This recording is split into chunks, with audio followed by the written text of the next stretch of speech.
Alright, hello and welcome everyone to another Baro breakdown. Baro is back and once again he doesn't have much for us.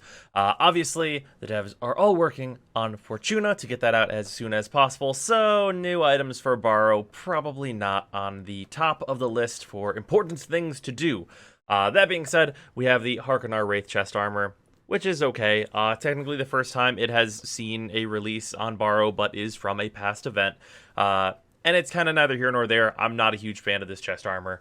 Beyond that, though, things I'm also not a fan of: buying the dual stat fire mods from Baro. Don't do it. Just don't do it. Just fucking farm these mods. Literally, they are some of the most insanely, hilariously overpriced things Baro sells that you can just go farm or buy for a pittance of platinum you could get by trading Prime mods that you can get for roughly the same price as buying these mods individually.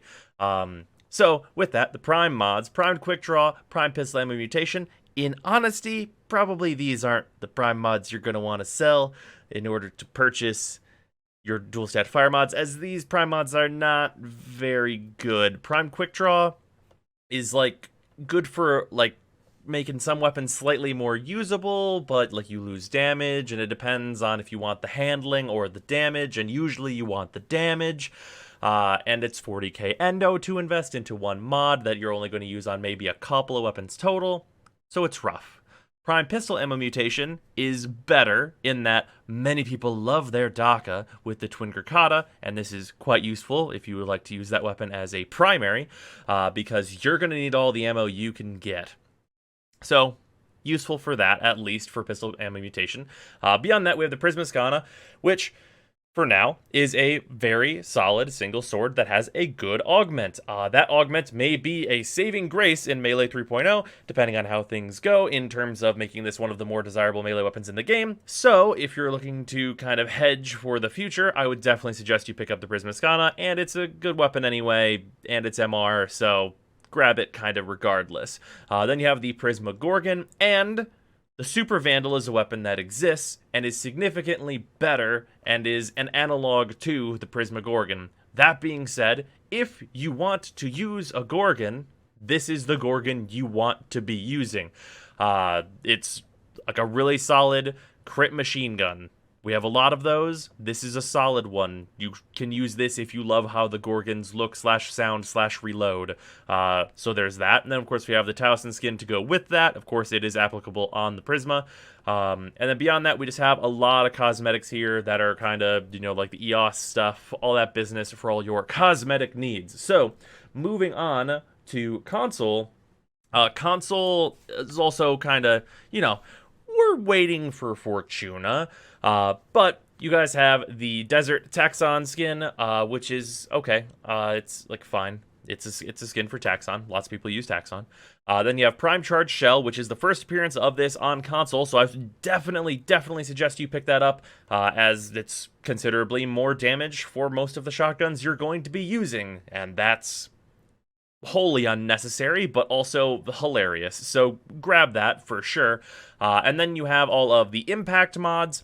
Do not under any circumstances buy any of these. You just farm them from Eidolons if you for some reason really need them, or purchase them for platinum from the people that are farming the Eidolons, as that is a much cheaper and easier way to go than purchasing them from Baro. And in most cases, none of these mods are ever going to see use anyway.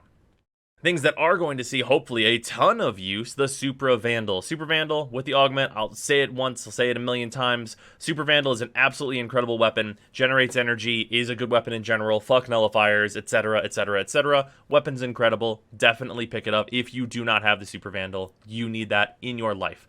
Then we have the Prova Vandal, which is the opposite of the things that I said about the Super Vandal, except for it is MR, so if you need 3k MR, then you're going to be able to get that. But if you're going to want to use a weapon that is using the machete stances, just build a Zaw, because the Zaws are objectively better than all existing machetes in the game. So there's that. Besides that, a plethora of wonderful skins. As always, the Prisma skins for the ships all look very, very nice. So if you have the Xiphos, which is rare, to be fair, then go ahead and grab that, as that Prism skin is wonderful. And then down at the bottom, it is just the Argyle display if you want to put that up in your ship. And then, of course, the Sands of Inaros blueprint, which is always in Baro's inventory. So that is going to do it for the Baro breakdown for today. I know I've been kind of radio silent since TwitchCon and a little bit before that even, but I got a couple of things coming that I think you guys might enjoy, and I will see you then. Later, everybody.